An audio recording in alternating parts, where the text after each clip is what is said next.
Hello and welcome to Masquerade Breach, Season 3, Episode 8. I'm Blazewing. I'm Catherine Cosplays, otherwise known as Krisha. Marley. And I'm Oceanus Vatitas, also known as Cam. And today we are talking about Underworld. On our exact schedule that we absolutely planned for, with no deviations or any delays whatsoever in our posting schedule. You know what? Absolutely not. You know what? I've decided with our schedule to take a bit more of a relaxed approach these days. Life kind of gets in the way. There's allowances for at least a few weeks if we have to miss, so long as the episodes get out and it's not too long between episodes. Yep. I think that's given. Especially with this movie. This movie is definitely not lax or relaxed. It is absolutely white knuckling and painful. But in a good way. Before we get into today's episode, guys, don't tell the Camarilla. They might make us as emo as this movie. Cut my life away again. Cut my life into pieces. This is my last resort. That was whinier than the original. I'm sorry. But is it suffocation if you don't have to breathe? No breathing. Is it though? I mean, I'm pretty suffocated right now. Okay. So let's talk about it. What'd you guys think? Break it down. I really enjoyed it. It's one of my favorite movies, because there's action and there's drama, and there's always the one person who's like, I know the truth and I will discover more of it. And then there's the people who are like, shh, we like our silence. And then you have, yay, and then you have, his name is Lucian. And then you have that one guy who literally doesn't know what's going on for the entire movie until he transforms and eviscerates everything in the immediate area, and suddenly he knows everything that's going on, apparently. He did the I know Kung Fu. Yeah, he just has to suddenly get memories. But for the most part, he's just, I don't know what happened. I'm just here for the popcorn. I'm here for the popcorn. I could just imagine all of it just be like, why you bite me? Why you bite me again? Why did you hit so many people? This is camp done correctly. Like, Underworld is camp done correctly, in my opinion. This movie literally looks like, Jesus Christ. Can you focus, camera? Okay. This movie is when you do the over drama, you add the correct tension, and like, I love that it was, what is it called, a red herring, where you think it's something the whole time and then suddenly you realize it's the complete opposite? Is that what a red herring like plot line is? Anyway, literally just, I think this movie is such a good example of, you can do drama. You can over the top it, but you got to do it right. I think that this movie is so great. It like tap dances on the line between too much and not enough. I love that everyone knows what's going on except Selene the whole time. And it's not for like a dumb reason. It's legitimately because of like and that honestly gets you know what? Spoiler alert, whatever. Like, literally, the only reason why she was turned is because she looked like the daughter, like Victor's daughter that passed. And everyone knows that. It is like this, again, is like a fight the system movie where everyone knows. There are no secrets, but nobody says anything out loud because the elders have that control and that power. And then finally, somebody says, but why? And it fucks the whole system up. I love Michael. I think he's adorable and he's hilarious. Like, legitimately, he's just like, what the actual fuck is going on the entire time? I love how he's the damsel in distress. He is the damsel in distress, and he is in distress the entire time. He's just like, I don't like this. I am uncomfortable. I hate everything the whole time. All right, you can stay in this safe house. And then all of a sudden, it is no longer safe, and she's like, fuck, fuck, fuck, fuck, fuck, fuck, fuck, fuck, fuck, fuck, fuck, fuck, fuck, and like runs back. This movie, I think I saw this movie when I was like it was just on TV. I think I had to have been like 8 or 7. It was formative years. And this is what got me into like comic books. This is what got me into vampires, which is hysterical, all things considered. And I,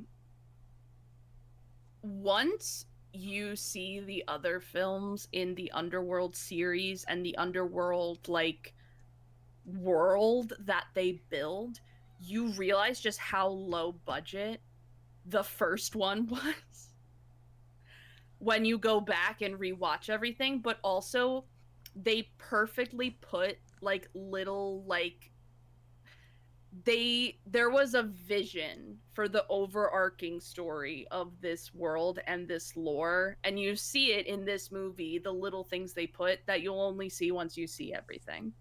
So sorry for my long rant. This movie is amazing. I love it. I think, is it the best vampire movie? No, but god damn, is this a good movie.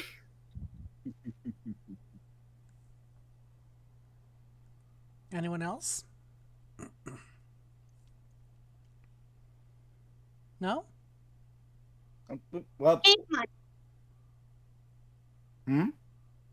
I gave mine. Mine is all the noises that explain everything perfectly. Oh, Yeah, no, I get okay. that.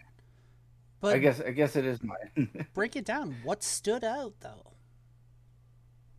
So, I'll go off of what originally was being put out with the there's the there's a feeling with most movies during that era, during that time, especially during the late 90s, that really kind of hit home.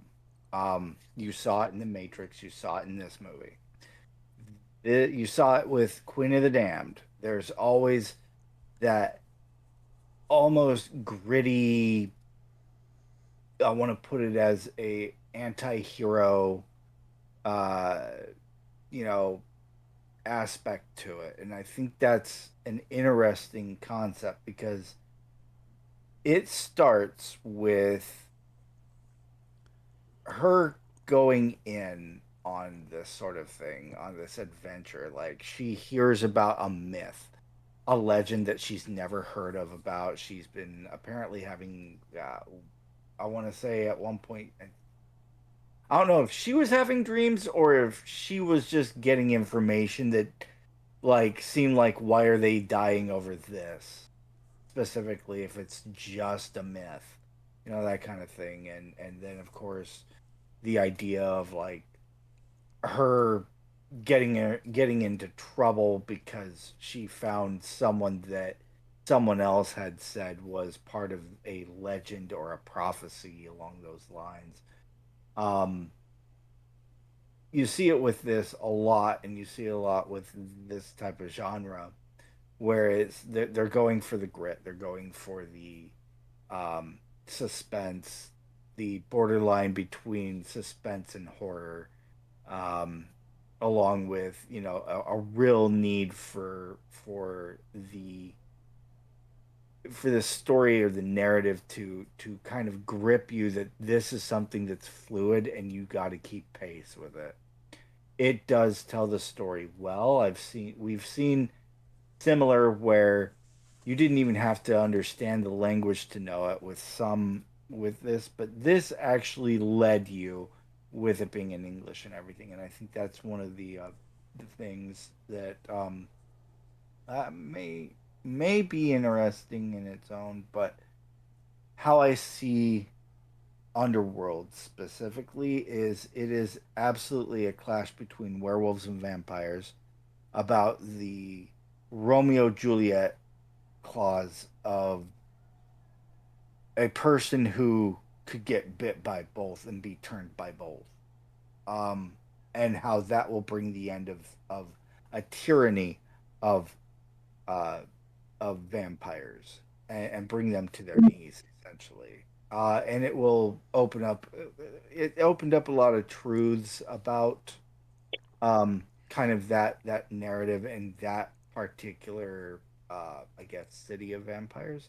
So it gives kind of the politics. It gives the action. It gives a perspective from both sides, and then you have uh, the main character and the damsel in distress, which happens to be this guy Michael, kind of caught in the middle of it, and essentially finding out that the the existence that she was existing in was founded on a lie, and that whole idea that if he lied about this, what else has he lied about? And I think that's an interesting concept. It was definitely groundbreaking during its time.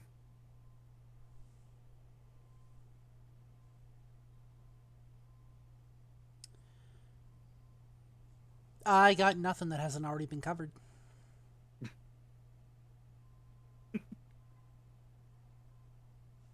It's a good movie. It's not the best, It but also, it's def. Go ahead. I don't think aged well. The Yeah. graphics are all right. The storylines, there's just something about it. I can't quite put my finger on it, but it seems dated somehow. Might be Hmm. because that was earlier, early mythos, at least for our generation. Mid to late teens, at least for you and I and Marley, Ocean. Um, Hmm. this is one of those things that kind of got us. I think at least got me into it. Yeah, well, I mean, if you were a little older, I saw that look. Um, for me, at least, this is one of those things that kind of got me into it, or at least cemented an interest in the mythos and the lore and the whole vampire supernatural archetype. Also, not gonna lie, Michael at the end kind of looking badass. Right. I think one of the things that kind of did it for me with this movie was that it showed that there's more than just the chaos of vampires or that they're loners. This brought in an organization, a clandestine shadow organization, which other vampires, it was a single vampire that they were faced with, or a couple. It wasn't a cityscape. It followed suit with like Blade, a bit in that narrative, It's with almost that there's organization involved and everything. it's almost like they took heavy inspiration from VTM. They, yeah, yeah, I think they did. Considering VTM sued them, Did they? I it's the didn't know reason the other this. movies weren't the same. Oh man, did they really? Pretty I I sure. don't did know what not they can realize. sue them for. I Because really, of the I don't. There's some of the lore that's pulled almost directly from VTM. yeah. What? That there are groups of vampires?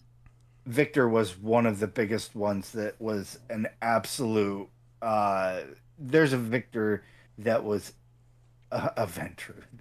They absolutely based the main villain. It's almost like the name Victor is a really old name that a lot of people were named after. That's stupid as fuck. I'm sorry. Look, love VTM. They got some great shit. What the fuck was that? That is Because a little they- temper tantrum. Oh because my they- god. Because they straight ripped it from the lore. Um, They did. They plagiarized sorry. on paper. I'm sorry, only we can be goth vampires that live in a city. Not you, bitch. Your rants are the best. Jesus Christ. Yeah, no, I get your point. I'm just saying it was this character specifically, his archetype, and on top of that, placed in the same city, I believe is what it was the biggest problem. And the fact that they did him, they had to really water down afterwards. There is no city. This city doesn't have a name. That's the point. There is no city. It's kind of like the just it's just a city. There is no name spoon. Yeah. to this fucking city. That's the point. It's fantasy. It's supposed to be modern grunge fantasy. What? There is no Did city. they lose? It's Did almost they lose this lawsuit? it's almost like the spoon. I can't. That That to is give the you most. to give you That an is the idea. most goth pick me I've ever heard. Excuse me.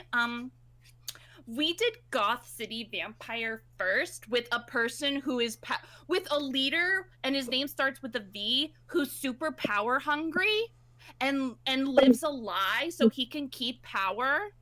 We did that first. That's totally not a classic trope from a ton of movies like this. Oh my god. Okay, so White, Go- Krisha has some feelings apparently. Yes, Marley. White Wolf. I just want to throw in to Krisha's rant the words once bitten. The Jim Carrey one we watched. Yep. Could you also just describe that movie? Ocean. The thing about it is that this was during the time of which White Wolf was very much in its prime. It was online. It was being used geographically globally. And on top of that, in order to be a part of their official website, you had to pay a premium every year of, I believe it was $20. It was part of the entire website that White Wolf had set up was called the Camarilla. That being said, there's a lot that was published that was player made, and there was a lot that was placed into canon. That being said, this hit home a little too close, which, as you know, legally, unfortunately, there's so many things you could deal with. And of course, White Wolf didn't want to be stepped on by Hollywood. And Hollywood is known to do that. If they think they can get away with it, they will. That's just how Hollywood is. So it's an underdog going after the big corporate cat.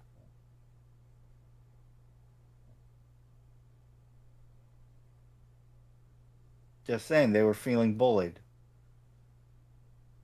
Which I get. Okay. Krisha is having a lot of Jamotions. Jamotions. Oh, Okay. So, worst scene of the movie. Let's start with Marley. Okay. This might have some feels behind it, but I didn't like the opening because we get this whole spiel about how things are run, right? And like all this, we're covert, we are behind the scenes, and then there's a mass shootout. I just I'm sorry. And I totally understand the whole we need that guy thing, but that's not the entire speech you just gave. That is the opposite of the entire speech that was given. And like, how did they go through all the years of existence covertly stealing people to do the tests that we find out about later in this bloodline? But just for Michael, we're gonna do a mass shootout. We're gonna injure a ton of people just because after we give this speech. That doesn't match anything else that they talk about. How they're like secretly trying to do this. The werewolves are after him because of his bloodline. But they secretly took a bunch of other people. They didn't get shootouts. Like, how is that? What? No. I get you want to start it off with action, but maybe don't give me a speech about how everything has been working out so well for you and what you do, and then totally break that immediately afterwards. Immediate. And the werewolves are supposed to be the quiet ones in all of this because they're the ones that are supposed to be doing the testing. Like, you would think a werewolf, a dog, would be able to steal a person pretty quietly.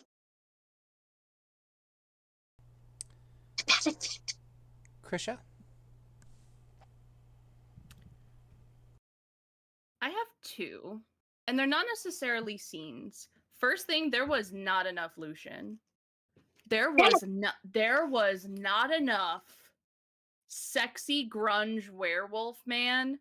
Michael Sheen, and here's the thing, I think it's the third movie. The third movie is the prequel, if I'm not mistaken, and it shows everything that happens. Michael Sheen gets fucking ripped. He has like a 10-pack for this prequel, and he's hot as fuck. And literally just like there is not, and also he's so charismatic and so like a born leader, this character. I needed more of him, and that's why I'm so glad that they gave him the prequel, because like you really saw him and his struggles and his moment to shine. And so like you needed more Michael. Oh my god, what was the other one? Come back to me. I can't remember. Ocean. Oh, in this movie, throughout the entire shootouts and everything, did anyone ever notice anyone reloading? Ever? Ever? I'm just saying. Just switching universes here for a moment. It's kind of like the USS Voyager flying through soaring through the Delta Quadrant, and the torpedoes that they use over the course of 7 years. They were only supposed to have like 20 or 30 of them, and I think they used like, yeah. Anyways. Yeah, same concept. It's like, did anyone see when they ran out of bullets? No, neither did I. Who knew their Maybe they did. who knew their supernatural powers extended to firearms? What movie? Underworld. Underworld. It was I one of remember those. now when you get the chance. The other thing is that like I guess I didn't like the cop car scene because like where he's like they're driving at a leisurely pace. Okay, they're like, "Do you think he'll make it?" Yeah, he'll make it. He'll make it. Then all of a sudden, okay, he ain't making it. That one was just like, oh, okay. Was that really necessary? Like, what was your point? Did he leisurely drive around in the cop car doing nada? I thought this was supposed to be a speedy thing. Go faster. Stop going the speed limit. Well, plus, don't they have tunnels all the way underground and stuff? They could have just dumped him in a tunnel and gotten there faster. Because they had tunnels all over the city. Like, that's what they made it sound like, because they were coming in and out of everywhere. Yeah, in the underworld. Yeah, like it didn't make sense to me. Like, why are you even here? Like, why are you topside? Why can't you just drop him into the sewer and then run him quicker with your vampire speed? Thank you, Daddy. Great. Because they go ahead. No, go ahead. I was just saying, it just Okay, small nitpicks. the elder that was coming in to do the awakening ceremony.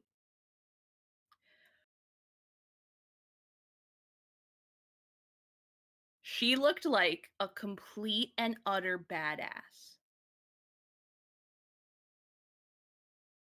The first clip we see her in like that like leather like crocodile skin corset with all of the like, the next scene she's dead. You paid so much money for that train car set, and you can see down there are multiple cars. Mm-hmm. All of those extras, you could have just shown the second one. Like, and she looked so badass. Like, I wanted to know about her. What's her story? What's her deal? She's hot as fuck. And then this shit happens. Yeah, part of the council, right? That's what we're talking about. Yes. So They that just like end she up was coming murking her. to awaken, because basically like in the awakening ceremony they can put like all of their memories into the blood, so that basically to like catch the elder up to speed, so they don't have to like sit in like a 6-hour lecture about what happened over the past 300 years. Like, what? Also, now I'm just like, also, what are all these fuckers laying on the sofas in the lobby doing? They're just, what are you doing? You're just there. Like, this like, all of the leading people make it seem like if you're not useful, we kill you. If you're not like, this is like a like, this is military shit. Like, why are all these fuckers doing nothing? Why are Those you just like, and then there's the one guy who's like, "Oh yeah, I have all the weapons." And he doesn't ask any questions. He's just like, "All right, we're shooting Selene, I guess." Like, he didn't give a. now here's the thing. This is like, and here's the thing about a fantasy movie. Once we start actually picking it apart and asking questions, everything goes to shit. But like, the fact that this like, it's I think that's what honestly makes it funny, is that like once you start picking it apart, this shit, it just falls apart. It's a fever dream. We all really like the vibe. All right. It's just daddy smut for me. So, what's your favorite scene, Marley? First of all, anything with Lucian. Yeah, we know. Okay. Secondly, I really, really enjoy Michael to the point where he gets Lucian's memories and we get that like glimpse into the past, you know? And I love the end scene with Michael where he's just like, I'm gonna kill you. Rah! And he turns blue. WB die. And like, he's the coolest blue werevamp ever. But yeah, like I do like that because it was nice. It was fun. It was like, how are these two gonna mix? Well, if you put a werewolf with a vampire, they turn blue because apparently they suffocated at some point, or they didn't realize they didn't need oxygen, and he lost all color. I don't know yet, but we're getting there. You bit by a werewolf. Great. You get bit by a vampire too? Apparently, you turn into a giant smurf. Or or or you turn violet. There's just a muscle. Yeah, it's about that time. For You that turn gum. into you turn But into yeah, a DBZ character. I really like the fact that, like I've always thought it was funny that he turned blue, but blue's my favorite color, so I'm not gonna judge too hard. But I mean, I get it's a little silly, but he was such a badass with it though. Like it was great because he really was that powerful of a character. And he played it so well. And even though, like, Michael the whole time was just oh, this sucks. Oh man, they're still trying to kill me. Oh, those are bad memories. And then all of a sudden he's like, must defend woman I love. And you're just like, oh, there he is. He's awake now. Krisha. The fact that Lucian got to see his greatest wish come true. Like, okay, I love how, like, favorite scene has just become, like, my favorite fact about this movie. Because, like, he was a lowly werewolf, the first of his kind, who fell deeply in love with a vampire princess. They fell deeply, deeply in love. And even though he was an abomination and like, you can see it when he talks about it, like, he felt like an abomination. Oh geez, I'm knocking everything over. He felt, wow, I am worthy. For some reason, I'm worthy of this angel's love.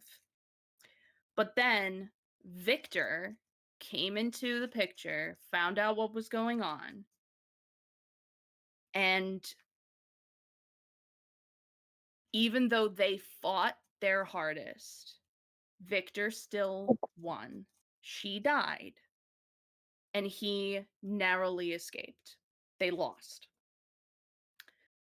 And he got to watch a lowly creature who, by definition, should be an abomination, and a vampire princess fall in love, defeat Victor.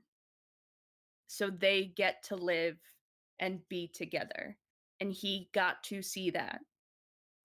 That makes me so happy because even though his story ends horribly, he got to see something he set up. Obviously, like, he set it up, but obviously didn't know that stuff with Selene was happening. He was just like, oh, fuck. Oh, dude, you getting it too?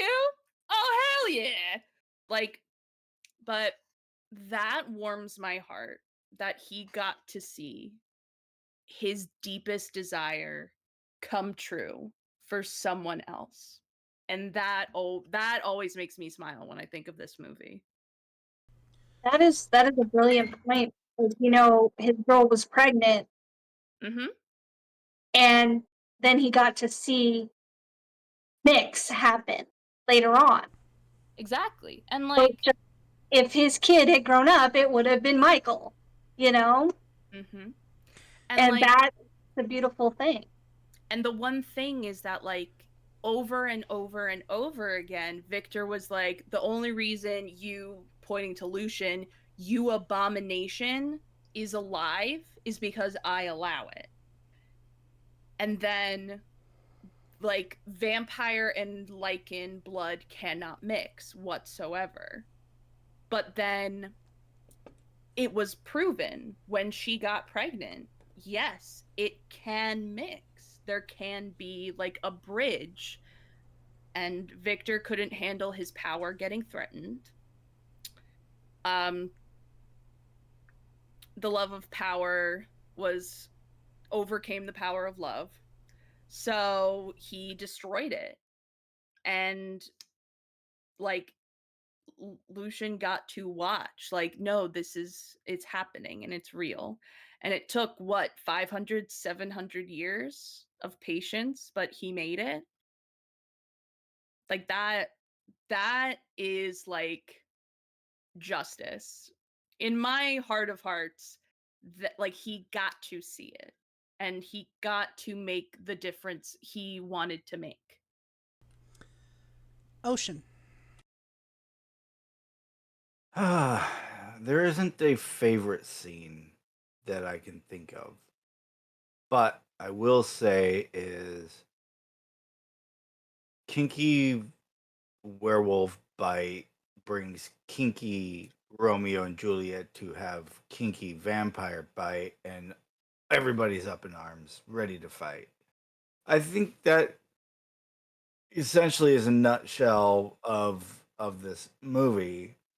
The idea is that yes, as Krisha was saying about kind of how Victor's hold on power was slipping, both in his personal and his professional aspect of being one of the elders or a part of the council, I guess is the way to put it.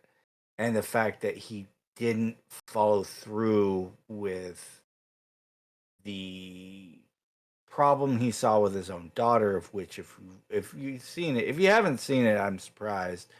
Um, the fact that he killed his own daughter and was about ready to do exactly his history was repeating itself essentially in a lot of ways. That the only reason why he didn't is because he saw and recognized Selene as, you know, like his own daughter, which, go figure, she ends up becoming very much like the revenge arc of that daughter in a lot of ways. So I like the aesthetic of this movie. While, yeah, there's some inconsistencies and plot holes definitely buried, very glaring in your face of this movie, it still has that suspend disbelief, and you still have that grittiness, the noir and edgy that the 90s had with it.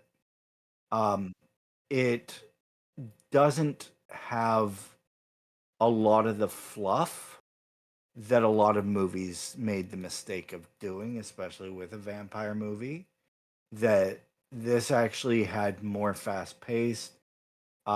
This kept to action as well as very gripping and believable dialogue.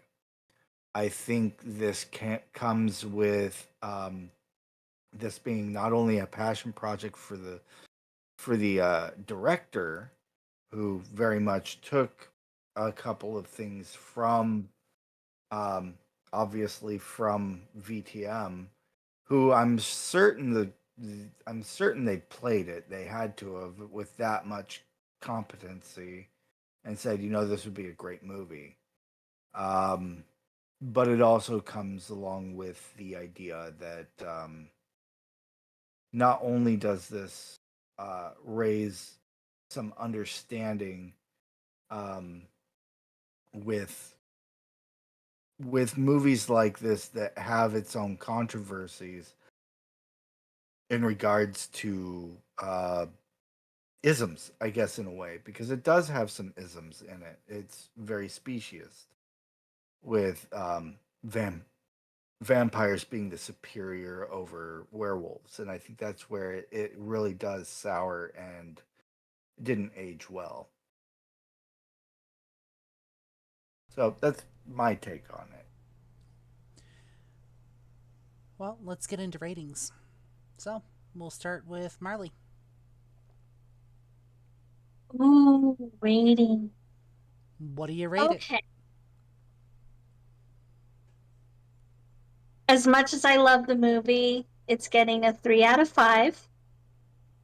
And that is because there were parts that could have been explained better. And I think there was a lot of it just put on, hey, we have cool costumes over here, let's just show you our people, instead of what's the meat of the story. So I feel like there was a lot of stuff like that. And like I said, the beginning, you can't go into a speech and then go shoot up a place. That's not how it works. So I think there were still a lot of questions. Like, if you hadn't watched the other ones, they do fix a lot of the context in the other ones. But just watching the first one, there's a lot of confusion about what happened, why it happened. There could have been a lot more put into Lucian and Victor's story, just more than just a little clip that we got. So it's getting a 3 out of 5 for me. But I did definitely enjoy the fact that it was a love story in the end, and it was about not repeating the past, about fixing it. So there you go. Krisha. I'm with Marley on this one. It is a 3 out of 5. Um, I think that it feels like one of those movies where they just wanted to make the one, but then the first one got such a good response that they were like, oh, fuck. Because you really can tell between the first one and the second one just how much budget they got in comparison. Like, this, unfortunately, I have seen all of the series. This one is the weakest because it really was, we're just gonna make the one. We're just gonna make the one so we can get it out of our system. And then the studio was like, oh, this make money. Throw more money. So they're like, oh fuck, we can do what I want. We can do what we want. It's like when DreamWorks had Shrek. Like, they straight up were just gonna make one movie. And then they were like, oh fuck, we have budget. Like, so the third one is the best. The prequel is the best. They have the best actors, they have the heavy hitters. It's so good. But this movie gets a 3. It didn't age well in a couple of respects, and it is very good and very near and dear to my heart. Ocean. Yeah, I'm gonna go with along the same lines, maybe a little lower if I really think about it. Brain is mush at present, but how I feel about this movie is that it's a vibe. It's a good vibe. It brings the darkness, it brings it to the light. It does well with um it does well with what it was at the time. It brought to light, something that is considered esoteric, very punk, very gothic, very emo in some respects. It brought to a subgenre that a lot of us resonate with, and I think that was kind of against the norm, against the grains in a lot of ways. A lot of can't tell you how many times I've heard that, oh, that is evil and don't watch it and whatnot. But that was kind of the allure to it, was that it was those moments that you kind of look at this movie with, now looking back at it, you're just going, ooh, I like that a little bit too much. But it's still a good nostalgia, kind of hits you in the heart. And it's not overt about its controversy, aside from that it is dealing with monsters. Um, but it's still there and it still can be nuanced. You can see it. And I think that makes a difference. I think if they didn't had it, would it make the movie that it is today? It might make it better. Who knows? It's definitely one of those things that if there was some thought to people, it would be probably easier to um, associate and resonate with better with a larger group, especially in this day and age. This movie You know what? I'm gonna go with the group. It gets a 3 out of 5.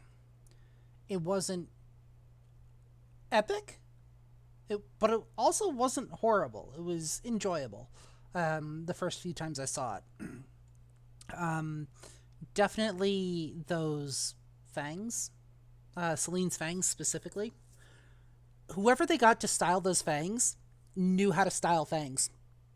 They matched her perfectly. Sometimes you get, a vampire with fangs that are just oversized or they're way too fucking small. But if you look at Selene in this movie, those fangs fit her perfectly. They framed her perfectly. Also, I'm sorry, I'm a sucker for jumping off a roof. The opening of the movie when she just kind of that fucking Superhero plan. yeah, that fucking landing. It's gonna stick with me. But yeah, no, it's gonna definitely get it's gonna get a 3 out of 5 for me. It had some moments that were kind of up and kind of down, but nothing overly horrible that stuck out or that sticks out right off the bat. So Yeah. I do agree with one of Krisha's earlier statements. This is camp done right. Yeah. So, and yes, Very, the soundtrack was good. The soundtrack was decent. Also just the back of the cop car. He's not gonna make it, and then he starts like changing, and they put on this fucking banger of a song, and you just get to watch that entire fucking cinematic. Yeah. I think a lot of it comes down to the soundtrack is what makes the movie in a lot of ways with this one. Yeah. So, I guess on that note, guys, we want to thank you for joining us for Masquerade Breach Season 3, Episode 8. We do Wednesday community watch parties. When we do our watch parties, you are welcome to come and join. Come talk to any one of the hosts for an invite code. We all have our own invite codes. We can get you that. Come join us and watch vampire movies on Wednesday. Our next movie up, Season 3, Episode 9, Dracula 2000. Talk about camp. Talk about emo. Fuck. You want to talk like peak 2000s? Like emo 2000s emo? Dracula 2000 is it in a movie. That's all I'm going to say before we get into it. Again, come join us.